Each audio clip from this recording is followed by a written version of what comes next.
Asher and Pipeman on W4CY Radio.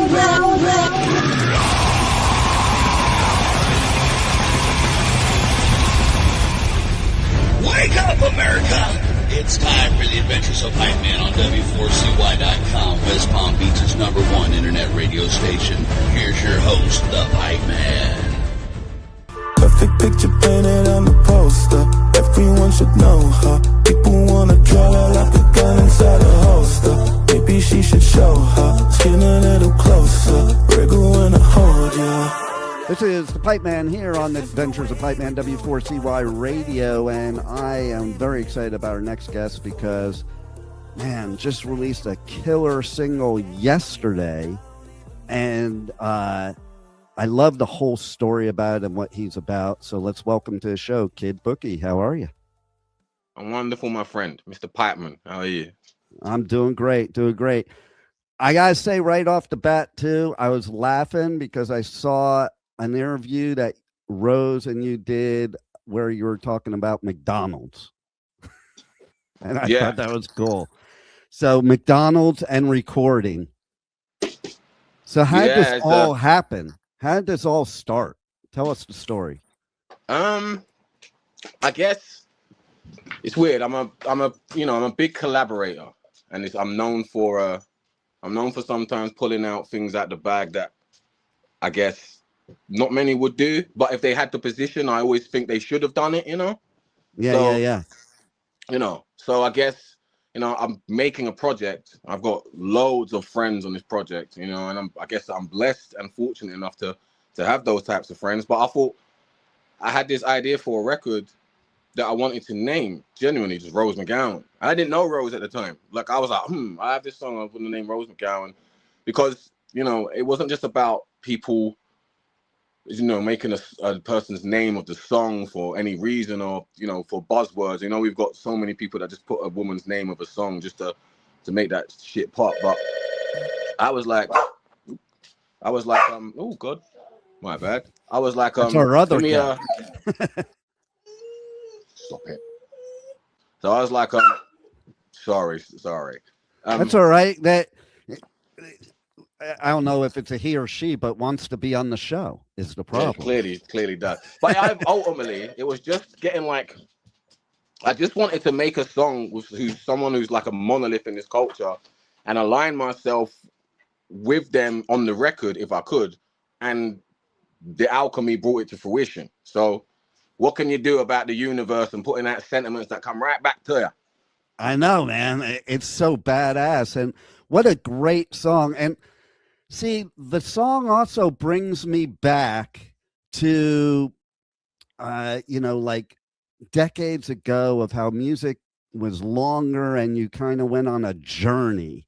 And it's like you didn't even know what to expect. Like you take the old school metal, you really didn't know what to expect. You took a song like Battery by Metallica, and if you listen to it for only 10 seconds, you missed the shocker that came later, and I felt that same way about this song. I'm listening to it, and then all of a sudden it turns into this like brutal screaming that was so badass. And I just love combining like the melody with the brutal metal and just bending all the genres to make something unique. I think if you're not, to many, this might be their first introduction to me, especially if they are more, just fans of Rose McGowan away from music. And but this is a thesis I play with in all of my stuff. This is like pure identity. This is not, it's not hard, and it's like it's natural because I'm a student of the game. So coming into this game and studying it first and foremost, but also being able to be friends with the people that have taught me a lot of what I've known in this music industry. It's like, how can I not mix them so affluently? They're both literally genome patterns in my coding, man. Like they're like my you split my wrist, notes come out of that shit. You know what I'm saying? So it's like that's what I believe. So it's like I'm the generation that grew up on such an amalgamation of sounds. It's like it's almost you're doing yourself a disservice to not pay homage to what's in you. No doubt. And that's what I love about you. From everything I've seen, you're like just true to yourself. You don't really care what anybody thinks. You're going to be true to your own values, morals. I began to start caring just a little bit. I'll be real with you. I had to. I went too far into the no fucks given, and I had to come back. I know, right? Sometimes that does happen, but you know, it's still, you're still being real and you're still being you. And I think that's what's so cool about this song, because I think Rose is super cool. And the fact that you guys collaborated for something that I think it's like been 6 years since she's even written any lyrics. Yeah, it's you know, it is. You know, sometimes I have to detach myself from like Kid Bookie, the artist, and kind of put myself back into Tyrone, the normal dude that, you know, who's just a civilian on earth, like you know, the orgasm that won the race. That's all I am. So like, I have to sometimes go, wait a minute, you know, where I come from in South London, I didn't know anybody. Like, there's nobody. I didn't know anybody. Like, you know what I'm saying? Like, it's literally, it was just me and the whistle of the wind, and you know. So I guess I do sometimes when I do step back and look at the triumphs, but it's hard to sometimes count them. Like, I'm really weird. I don't like to get excited too much, because I know how quick excitement runs out. But that's because I'm experienced in my industry. Like, I've had it all, and I've had nothing. So I'm like, all right, let me focus and be very well, it's not even about being humble, because humble is such a weird word, but it's humility through the sections. Like, cool, we've done this thing. You can pull this together. So you clearly you have, you know what I mean? You have your magic in you. You can pull things together. Whether or not you have to make people believe in your magic is a whole nother level of magic itself. But yeah, you know, to be able to bring people out of I would say their own brain, because the reality is, it was her choice to not, you know, it is being inside your own head. Exactly. And you know, I get what you're saying too, because there's Pipeman and then there's Dean. Okay. And hello, Dean. Even my ex-wife confuses it. Okay. Like, she'll listen to my radio show and she'll call one of my kids, what the fuck happened to your father? Blah, blah, blah, blah, blah, blah, blah. And then she thinks I'm like this different person. It's like, there's multiple facets of our personality, you know, and like, and I think that's the way everybody should be personally. I joke around on the show and I say I'm schizophrenic, but really it's just normal. You have different sides of you and different roles you play in your life, you know, in general. It's every moment a mood and shade of who you are, you know, and I think that's what, I guess, it's weird. And I always say I relate to the crazy. So if you are one of the crazies, I think that's why we're getting on. So, you know. Well, they always say I attract the crazies. So well, I think we're on the same wavelength, okay? We're walking a very fine line of schizophrenia. So, right. You know, it's and that's the thing. I'm so emboldened in my individuality, not just to serve it as this lawless go fuck yourself mantra, but knowing that a lot of people project so much upon you that you start to rewire your own brain synapses to other people's thinking, where I've had to really fight hard to trust myself more than anyone else, because people make you not trust yourself. And the only person you should trust, you need to learn to trust yourself, because you have to make decisions every day through whether they're choices of desperation, choices of happiness, sadness, whatever. You need to be very centered when you're not even centered. So, you know, learning to be, like I said, operating through all of these places and knowing who I want to be, because I have been every shade of a man I don't want to be. So I like painting from the palette of the colors I choose to be today, you know? I love it. And so yeah, it's nice to have people recognize that you know, that I don't even know if it's just being yourself, man. But it's like so many people are stuck. They're lost because everyone's they listen to everyone telling them how to be, but most people don't even listen to their own advice. So I don't want to tell nobody how to be. I would always just say, take what's natural to you and manipulate it for yourself. And people can tell when you're being natural or if you're 100. being what other people want you to be, type of thing. And, you know, I do want to clarify, because even though you have, you know, you are you and you don't give a fuck, but you do give a fuck. You just give a fuck in the right places. And that's why you have a Yes. song like this, like Rose McGowan, and actually feature Rose McGowan in it, because she's somebody that does give a fuck about a lot of things. And that tells me something about you, because you guys wouldn't be collabing unless you did give a fuck, but you give a fuck about the right things, like human beings. Oh, you know what? Like, she's her own beast, you know, and I'm my own beast too. And Exactly. I think the I think that's what allows us to kind of get on, because we're not just trying to appease each other's happiness when you're not even like, when it's just like, hey, hey, hey, hey, hey, that's like, I don't have those relationships with anybody. So we Nice. are, and I guess me being a very extreme character, sometimes from the jump, I always say you will know where you sit with me, and I'll probably know where I sit with you, just because we're not just a bag of bones. We are vibe and frequency. We have brains for certain reasons. So it's and I try not to assume. So I won't assume who you are, but with 5 minutes will allow me to create a nice picture and run with that potential picture as I stare at it. Sure. But so Rose is, we're very linear and relative in that kind of facet of just, we're very open towards each other, whether we both like it or not. But that's the power of growth, is knowing that it's not about what you both like or not. It's just about the betterment of remove ourselves from something, and what is the betterment of this thing we're doing. And that's an enjoyable prospect for anyone you want to work with, I especially agree Rose. with that 1,000,000%. Just in general, like I just think I did a posting the other day, because of course all the bullshit going on in my country, and it's Mhm. like, people just, like, if people aren't intentionally harming other people, accept them for who they are, and get to know them for who they are, and opposed to who you want them to be. The Like, key and word you said was intent. yeah, exactly. Exactly. 100%. And the fact of the matter is we all come from different backgrounds, different upbringings, different geographics, different influences, friends, variables, family, that we're all going to have different opinions about things. Maybe we could learn from each other instead of fighting with each other because we don't agree, you know?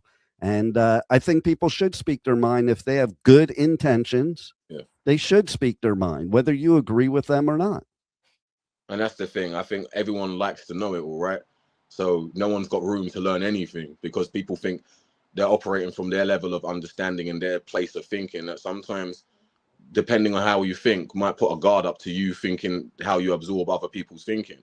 I'm Yeah. very open. Like, the man on the street with nothing can teach me a lot. And not just because he's got nothing, but I don't even know what he's saying or what his thoughts are. But when you get into speaking is just a flow state of consciousness. And the more people become conscious when you speak, the more you start to understand about them, and the more you learn. So I'm always open to learning. Like, I think, I guess people always said to me, like, my biggest problem in this industry is that I'm so, and maybe it is, but I'm so, like, I'm not, like, no matter what the presses say about me, or I'm this thing, I'm just a dude with scars on his body. Like, I'm not out here to be famous. I don't give a fuck about Hollywood. I don't care about the mannerisms I need to keep for someone to take a photo, and I don't give a fuck. I'll put my arsehole out bare on the camera and probably fart whilst doing it. So, don't, like, and that will make the person who's trying to be the glass frame without the crack fucking fall over and shatter to 1,000 pieces. But sometimes they need that, because I hate fucking perfect shit, and I don't want to be around it. I don't want to associate with it. I enjoy the visceral nature of human beings in all of their forms. If you're a bit unhinged, then find out where it places best, and just learn your method to your chaos, or method to your madness. I'm a man who's lived in so much chaos that I found peace in it, but now it's more like, I'm not even angry like that anymore. So I'm more like, it's nice to operate from places of thinking and states of being where they are just literally from a neutral place, and I don't add any disdain, malice, or whatever. My intent is, I do my best. I try not to assume. I don't take anything personal, and blah blah blah blah blah. I might foul tomorrow, but as long as I keep remembering, it allows me to keep reshaping those thoughts I have to go through and paint from this palette I said I want to be. I love it. It's so true too, because like when we live in chaos, which I have too, it's like you become comfortable with it, And then it isn't until you decide not to live in that chaos that you realize how uncomfortable it was. You think you were comfortable.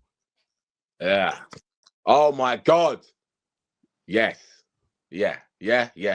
But everyone aids you because sometimes your chaos is what's bringing their pleasure.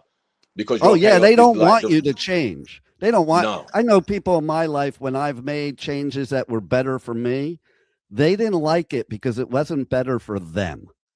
It's unfamiliar. Right? So and we like familiarity and patterns, and humans live in patterns. And when you break a pattern, there's no fault to jump to because they normally jump to the next thought. Where I don't mind scattering my thoughts around and kind of reshaping what ways I need to think because everything a plot needs a different tandem, you know. Yeah. So yeah, it's weird. It's not weird at all, actually. It's quite simple. But we are around people that enjoy putting complex scenarios in simple situations when all they require is sometimes yes or no. Exactly. And all this is why you're such a true artist, because to me, the artists that last are the ones that think like you. They're not the ones looking to get rich and famous. They're not the ones looking to become a celebrity. Usually it's the exact opposite. You know, you take somebody like Kurt Cobain, he hated it. And, you know, he would have rather just sit in the hotel room and play his guitar with Courtney, you know, instead of being out there with everybody like, oh my God. And that's the true Believe artist. me, dude, I get vetted every single time people want me to be on something. And I just literally like, you know, the more you've just done this to me, the more you've made my brain oppose everything you've just done. And it's like, I hate it, because it's like almost molding a shape of you to be presented to people for a wider taste. But I'm like, you don't know what they want. Yeah. You have no idea what people want. And you can't decide that until they're given it. Because you can hand people two forks that look like exactly the same. And one might just have a small point at the top. And it's like, it's just their preference. We don't fucking know. You know what I'm saying? And it's like, so most of the time, I've always been like, oh, Bookie, like, can you? And I'm like, no. Because every time I leave the thing that you told me I shouldn't be doing, you're sitting there going, that was amazing. And I'm like, you're so used to conventional bullshit that when you really get shit that's not bullshit and it's just shit with no sugar on top of it, not shit-coated sugar, it's just a pile of shit. And it's just there for you to look at without having to question and put under the microscope. It's just shit. People don't know what to fucking do because they want to explain this shit. They want to explain the ridges of the edge of that fucking poo, and it's just shit. You know what I mean? Yep. I love it. But I will say, Rose McGowan featuring Rose McGowan is definitely not shit. It's a badass song, and everybody's got to check it out. How do they connect to you on socials, on the web? How do they get the new song? Check out all your other stuff. You've also done a lot of other great collabs and some great songs with Corey Taylor. So let's share with everybody how they can connect to you, and we could make this message even bigger and stronger. You can connect to me by just, I don't know, clicking my handle and having a gander upon the pages of the content I have to put out and the selected little writings I put on Twitter, and making a big formation of who I potentially can be. And then you can message me and then I'll respond longer. And then you go, now I've got a little personal thing into it. And then all of a sudden you've got a parasocial relationship. But there we go. That's where you can catch me. Or you can just find me on the streets, lingering, finding out what's going on. There you go. Well, do you have any final words for our listeners that we haven't covered already that you want to let them know that's coming up? And of course, we didn't talk about that, your tour as well. I am not currently got any tours in the pipeline, but when I do, they'll be announced. Nice. So everybody connect on socials to Kid Bookie so you can see when that tour is going to happen, and so you can see all the new music and everything. And thanks a lot for, giving what I call a positive voice to the world when we need it most. And thanks for being on the Adventures of Pipeman. Then you're locked into W4CY Radio with Mr. Pipeman. It's me, Kid Bookie. Go fuck yourselves, but don't do it dangerously. Welcome to Rockville. Returns to Daytona International Speedway May 7th through 10th with Foo Fighters, My Chemical Romance, Guns N'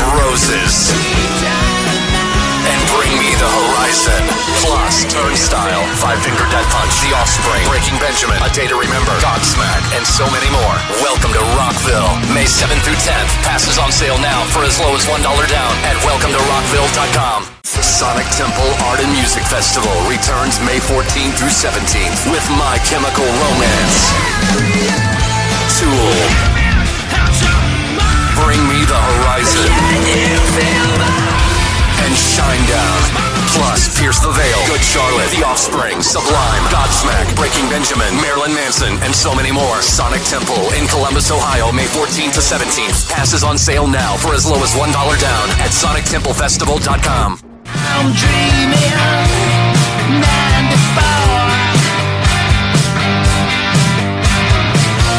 I'm thinking snowflake. I want more, so more. This is the Pipeman here on the Adventures of Pipeman W4CY Radio. I'm super excited about our next guest and actually where he's at, because we were just talking about that before the interview. So let's welcome to the show, Ryan Roxie. How are you? Ta-da. What's happening, Pipeman? Great to be on the show. Oh, man. Great to have you. First, I have to say right off the bat, I love your studio backing there with all those guitars. Let's start there. Tell us about those guitars, because I'm sure each one of those, the way you have them placed, has some special significance to you. The only significance it has is that I actually need every single one of the guitars that sort of put around the room, this one especially, because it's a original Alice Cooper band guitar was the Gibson SG. Both the original OGs, Michael Bruce and Glenn Buxton, played the SG. So there, in fact, I have to learn a lot of those songs and their parts. Makes it easier to do on the SG. You go. I thought you'd like to talk about the room because, like, to be honest with you, I can go and pick up that guitar. It's not even a green screen, which for the longest time, I have done a podcast called the In the Trenches podcast, and I always had a studio green screen, and people always thought, oh man, yeah, that's a cool studio, but I actually have a cool studio now. See, that looks cool to me. I'm like, I wish I had that as a green screen. I'll send you a screenshot of just the studio. But no, I'm very lucky to have this and be able to record music. I recorded the last two singles of the guitars and vocals right here in this room, and then it kind of an international affair. The drums recorded in Albuquerque in his home studio, and then we send up all the tracks to Canada to our producer Robbie Miller, and he basically, puts all the love in, puts in all the hard work, making it right. And it becomes an international sort of recording, especially with this newest single that we just have called Fight Another Day. We had a keyboard player from the UK, Keith Weir. He emailed his tracks in to Canada from the UK, and then Bridget West from the New York Loose. She sang some backgrounds on it, and she was somewhere in Europe, and she laid her vocals down. So it truly is an international affair. And first of all, I want to say I love the name of that song alone, because I lived that my whole life. Okay. Another day. Always. Yeah. That to me, like, says it all. Like, I don't even have to listen to the song yet and know that is all me. And I'll tell you what tripped me out too. Okay. So I'm wearing today a Grateful Dead shirt because my live show in a couple hours, I'm going to be dedicating most of it to Bobby Weir. And I was like tripping out when I saw the same name, and I'm like, wow, that's really weird. Keith Weir, yeah, on the keyboards and on the piano. He's great. He was in a band called the London Choir Boys. He's been there for years, and now him and Griff has their own band together. Griff Griffin from the Choir Boys, they've got their own thing together, and it's sounding real good. But the Grateful Dead, if you're doing a whole show, and shouldn't you be like Bong Man and not Pipe Man? Yeah, what's so funny about that? So I go on tour and I do festivals all over the US, UK, Europe, and the one question I don't ever ask artists is the question that's asked of me all the time by artists. Like, so I never ask, how'd you get your band name? you know, because I know from a lot of my friends too, that's like the number one hated question that they get. And Really? so Okay. they all go to me, they all go, well, where'd Pipeman come? And they always make these assumptions, and then they literally will write a song in the middle of an interview and like sing this song. And it always either has to do with plumbing or what you just mentioned, bongs. Yeah. So I mean, everyone knows you were a former adult actor, so you know, Pipeman was your sort of your nickname, I guess. And that's there you go. It was your moniker. Oh, send in the Pipeman. That's right. Exactly. See, I surf, so it could go along with that too. Like it could go so many different ways.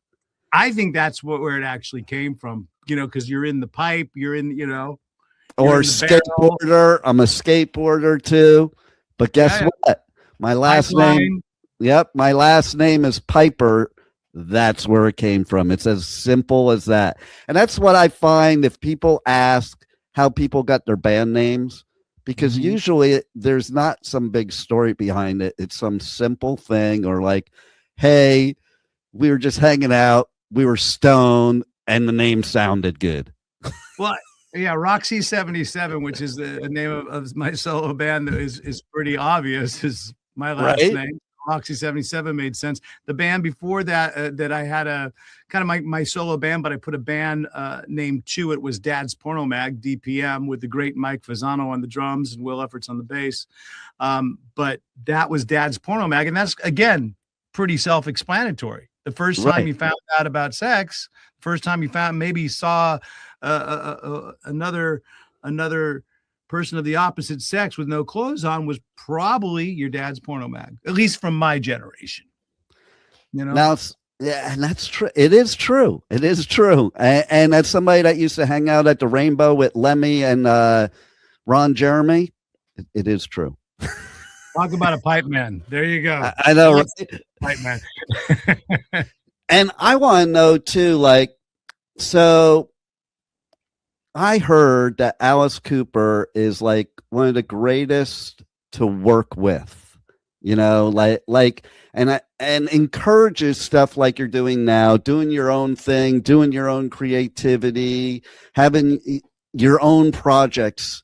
So, and I don't think everybody's like that. In fact, I know not everybody's like that. So how cool is he? That being secure in your own ego and in your own legacy for Alice. He really is. He's the best boss I ever had.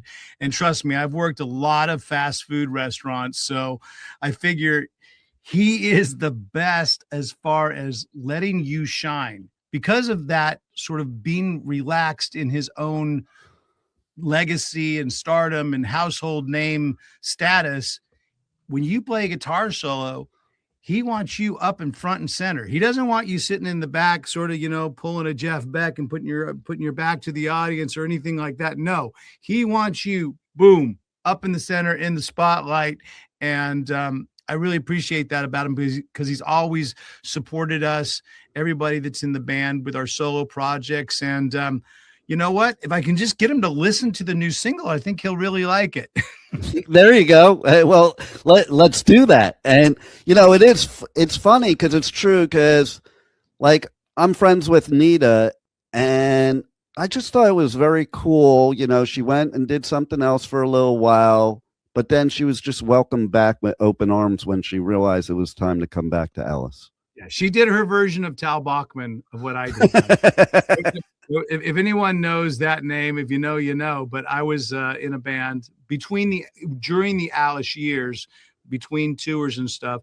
It was an artist called Tal Bachman, and there was you might not know the name, but you know, obviously there's big pedigree in that. Randy Bachman was the father. It's Bachman Turner Overdrive. It was his kid, his son, and his son wrote a bunch of great songs. Tal did, and I was part of that album and part of this song called She's So High. So next time you're riding in an elevator, or you're at a Pizza Hut and you hear some music, or you're on your Peloton, you'll probably hear that song come up once or twice. But that's my guitars and my guitar solo.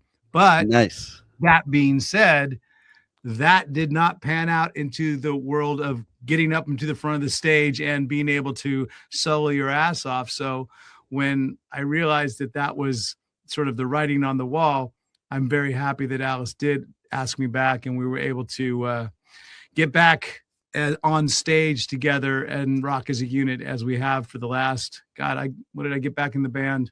I was in it from 96 to 2006, took a small break, moved to Sweden, did some gigs in Sweden, few bands in Sweden, did my own stuff in Sweden as well. But then back in 2012, got asked back, and we've been touring every year since then. So on and off since 1996. And there's definitely chemistry there, because like I've seen you guys quite a few times at the Wimmer festivals, and like there's such, you just see it on stage. Like you can tell when there's chemistry or if people are just going through the motions. And you know, like you can also tell that Alice makes it like a family opposed to, you know, this is my band, like a lot of bands will do. Very you know? much so. And I believe that cohesiveness is basically reciprocal with the audience, because the audience becomes the family then as well, because we see so many of the same places. You know, you talk about Grateful Dead and how they travel and they sort of follow the band along caravan. We have our own little Alice Cooper Sick Things caravans that come out in certain sections of the country, and they'll just be with us for like 1 or 2 weeks, and they'll go to all the shows. And we're very thankful for it because of that sort of relationship that we have with the hardcores. And then with every show, hopefully we're still doing it, I will talk to people that will say, you know what, this is my first Alice Cooper show, but I'm coming back. So that's the best thing to hear, is when you know, you've been doing this for as long as we've been doing it, and you still get people that say, this is my first Alice Cooper show, now I'm a fan. I'm like, I love it. Great. What took you so long? But thank you. Right. But that is amazing. And so what was it for you? What was that first moment way back, way back, when you decided playing guitar and being part of music was just a part of you? I think pretty much the opening first few bars of music Van Halen 1, right?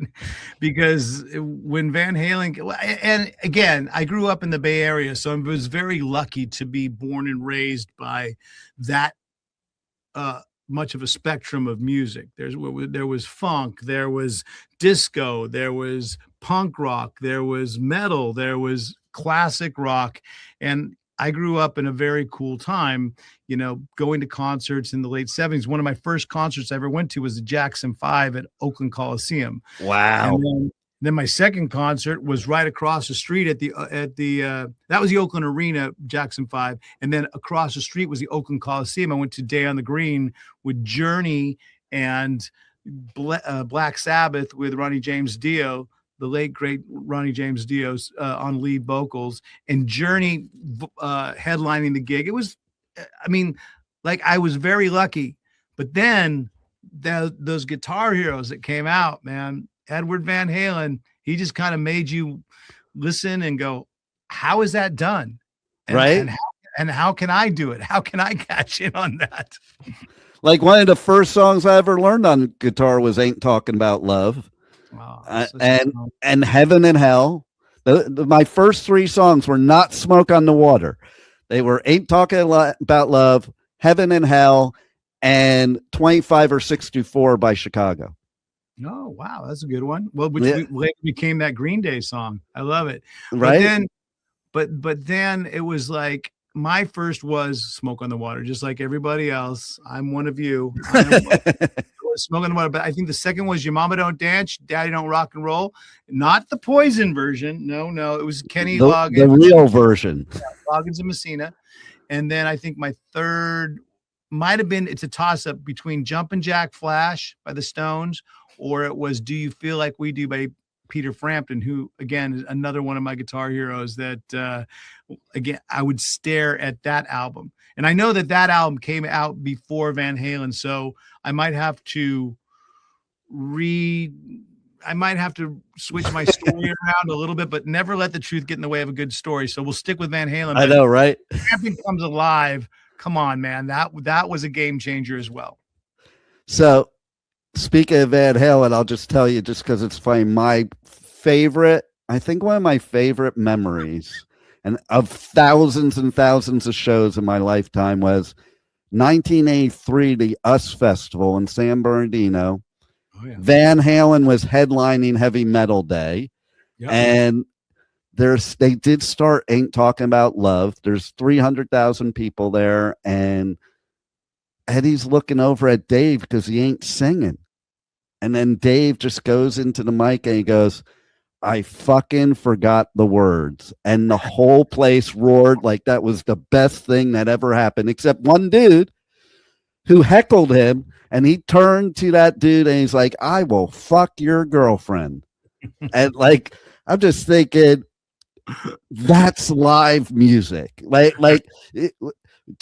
People talk about backing tracks and stuff like that. That was so live music right there, because like, you're a good front man if you can overcome forgetting the words by doing shit like that. And I love the fact that he probably said that line in every town and every like concert. But you know what? For you, that was the one that did it. And for me, it was the same thing at the Cow Palace when he said it to some guy at the Cow Palace in San Francisco. Exactly. Never let the truth get in the way of a good story, because right? You know what? That guy deserved it. Yeah, I think at the Cow Palace, somebody threw an orange up on stage. That was the thing. He's like, oh, an orange at me up on stage. That's okay, pal. Because after the show, I'm gonna fuck your girlfriend. And so we all have that David Lee Roth moment. And it's true though, like you go and it's the first time for you. So you think this is like, oh my God, I'm at this special thing that never happens. Well, to your point. I almost didn't last that show at the Cow Palace because that was on the Diver Down tour. And I was, pretty young, pushed up in front, and I wasn't tall at all. I'm still not. But my girlfriend at the time was even smaller. And all of a sudden the show starts and she goes under. And I go, what the hell? Where is everybody? And then I get pushed in this thing. And we were lucky to make it out of that one because that was way before GA. That was way before GA got banned and general admission was just the way you did it at concerts. So, yeah, I love Van Halen stories, but the US Festival, I think Motley Crue, I think they opened it. Didn't they open Metal Day on that one? No, I think Quiet Riot opened it because you had Quiet Riot, you had Crue, you had Ozzy, you had Priest, you had Triumph, you had Van Halen. I'm trying to think who else was that day. It sounds like a 2025 tour. I know, right? We just got off the road with Judas Priest. And what was a trip about? I think it was that year that happened that I saw Ozzy with 3 separate guitarists in one year. Because Brad Gillis, Randy Rhodes. I saw Randy New Year's Eve right before he died. Brad, then you saw Jake. Well, actually, I also saw Pat Travers. Pat Travers for a short period after Randy played, and I caught one of the shows. Pat Travers taught me a great way of playing Schools Out. We did a show with him years ago, and we asked him to come up on stage for Schools Out, and everybody, says they know Schools Out. And then when it comes right down to jamming it, it's a little trickier than most people think. But Pat Travers actually knew it better than I think I did. And he played his part in the no more pencils, no more books. He played that part. And he literally taught me a new way of playing it that I play today. So I never got to thank Pat for I haven't seen him since that gig. And thank you, Pat, for teaching me a very new, cool way to play Schools Out. And I do it today. See, that's way cool. I love hearing stuff like that. I don't talk about that because, I don't know. It's not that Pat Travers and I are in a huge feud or anything like that. I just never have a chance to tell that story when all my brain memory function is working and I'm on the phone with the Pipeman and and there it comes. There it is. What you bring out in people, Pipeman. That's what you do. You bring out good memories. That's the way it should be too. And how about this? This is a recent good memory probably for you that you guessed it on Rocky's Rock and Roll Symphony. Good segue. Yeah, absolutely. That was cool. That was a very cool memory. I got hats off to Rocky, and hats off to Paul Unger for setting it all up and promoting it and getting people into the studio, because they had never done a live studio audience. And it was a night off that we were having on tour on this last Alice Cooper Judas Priest tour. And ironically enough, or I don't know if it's even ironically, but I had a gig to do with the Rock and Roll Symphony. The bands, Judas Priest and Alice, were having a band dinner that night, and I had to miss it. But in retrospect, it was the best missed band dinner I ever had, because we had such a good time filming this and doing it, and it hopefully will turn into something that we're able to do in more places, in more cities and towns when there are nights off on tour. I love coming in, live studio audience. They ask questions. I play some songs acoustically. I get asked good questions by the host, which is Rocky. And then Paul Unger is there, waving the flag, waving his blighter and stuff like that. So yeah, it was a good time had by all, I think. So go check it out. I think it's maybe you can put the links in somewhere. Yeah, I'll put the links in the description for the podcast afterwards for sure, because I checked it out and I thought it was pretty cool for sure, and everybody has to check it out. So is there anything else you got going on in 2026 that you want the listeners to know about? I want them to check out all the new music that I have out. I put out a single earlier called Better Than You, and then we just released this one called Fight Another Day, and it's sort of they go hand in hand together. So go check them both out on my YouTube channel if you can. All the links are at ryanroxie.com. New music is going to continue to come out all throughout the year. And we've got another year of Alice touring all in the works. We're excited about not one, but two shows. There's a Chris Angel Alice Cooper show that's happening in Vegas. Oh, that's going to be cool. It combines illusions and rock and roll, which is one of the first times I think it's happened. And then we have the Alice Cooper, Alice's Attic, brand new set list and set pieces as well. So that's something to go check out. And then, if you want to dive in and become more inner circle, I do this thing every year called Roxie's All Access Pass. And it's basically like having a backstage pass to everything that goes on, before the show, after the show, backstage, post on the bus, getting dressed, the days off. So I kind of give everybody a sort of a glimpse into what life on the road is about. And again, ryanroxie.com, you can go check out All Access Pass. But yeah, look out for new music, and appreciate you taking the time to spend with me and giving me some good memories of my own. And best of luck with everything you're doing, Pipeman. Hey, you rock. And I love what you're doing. I love your new music. Everybody's got to check it out. And they'll have to check out some Alice shows this year too, because man, those are definitely show. You don't even have to like the music to love the show. I happen to love the music, but it's just such a great show. There's so much to love about the music, because Alice has put together some really amazing bands over the years, whether it's original OGs, with Glenn and Michael and Dennis, and that musicality of it, they're just great. And they're the reason why we're still able to tour today, that whole original band. Yeah. Because we get to play those hits and those iconic legacy hits. And then all the songs that Steve Hunter and Dick Wagner were part of, and then all the Kane Roberts era stuff. We touch on all of it throughout the show. There's a lot of, it doesn't matter if you're 70s, 80s, 90s, aughts, or even up until this last album that we did with the band called Road. It doesn't matter. Whatever era you're into Alice, I think you're going to enjoy the show. Absolutely. Well, you are an amazing musician, and thank you very much for everything you've done all these years, and thanks for being on the Adventures of Pipeman. Appreciate you having me, Pipeman. Enjoy the ride, everybody. We'll see you out there somewhere. What's happening, rock and rollers? Ryan Roxie here of the Alice Cooper Band, and you are listening to the Pipeman right here on W4CY Radio. Rock it.